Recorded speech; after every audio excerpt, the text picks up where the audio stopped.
Coupe du monde de rugby, que manque-t-il aux Françaises pour rivaliser avec le top 3 mondial? Dominés dans la petite finale, les Bleus ont terminé à la 4e place du mondial, leur rang au classement World Rugby, sans réussir à renverser la hiérarchie. 2 défaites face à 2 nations du top 3 pour terminer, et forcément des interrogations sur les points à travailler pour la suite. Battu dans la petite finale par la Nouvelle-Zélande, 26-42, le 15 de France a bouclé la Coupe du Monde par une dernière défaite, et une 4e place en forme de léger retrait, après 3 podiums de rang sur les 3 dernières éditions. On espérait mieux dans cette compétition et je pense qu'on avait les moyens de faire mieux, mais voilà, il nous manque encore beaucoup de choses pour arriver dans le top 3, a reconnu l'expérimentée Pauline Bourdon-Sansu dans les travées de Twickenham, à l'issue du match face aux Black Ferns. On a vu le gap qui commence à se faire avec les 3 équipes devant nous, relève Caroline Drouin, consultante France Télévisions. Toujours bien placé mais pas encore capable de se hisser au plus haut niveau, que manque-t-il aux Bleus pour faire jeu égal avec les nations qui font référence, et être en position de se battre jusqu'au bout pour un premier titre? Il y a du travail sur le rugby, il y a du travail technique.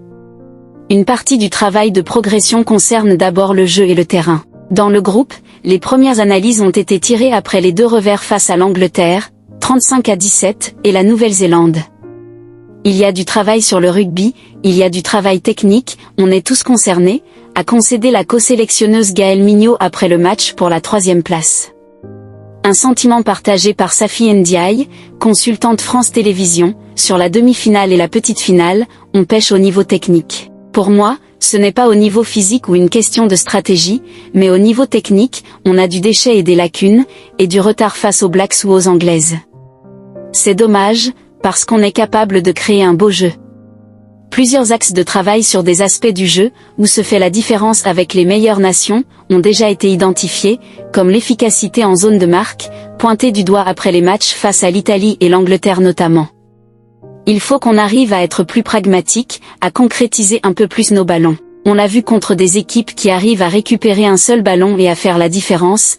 Nous, on a un peu plus de mal dans ce secteur de jeu, détaille Caroline Drouin, qui loue dans le même temps l'efficacité défensive, ADN sur lequel s'appuyer. Grisé, on n'investit pas forcément au bon endroit ou de la bonne façon. Les Bleus, de leur côté, ont reconnu un « échec » sportif après leur 4e place dans cette Coupe du Monde 2025.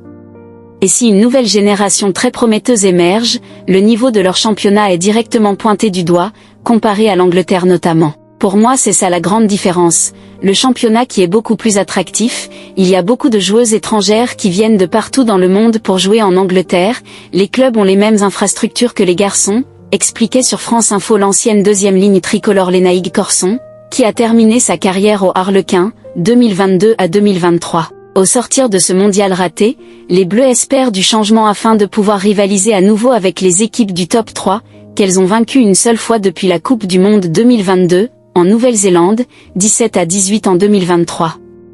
On fait des études, on travaille à côté. À terme, il s'agirait de se bouger un peu plus pour que nos clubs aient plus de moyens et que nos équipes performent un peu plus, a ainsi lancé l'ailière Johanna Grisé sur le plateau de Stade de dimanche. Tout le monde est un peu dépassé par l'engouement. L'emblématique demi de mêlée Pauline Bourdon-Sansu n'a pas caché ses espérances au sortir de la petite finale perdue samedi soir. J'ai la sensation que les politiques ont envie vraiment que le rugby féminin monte en puissance en France.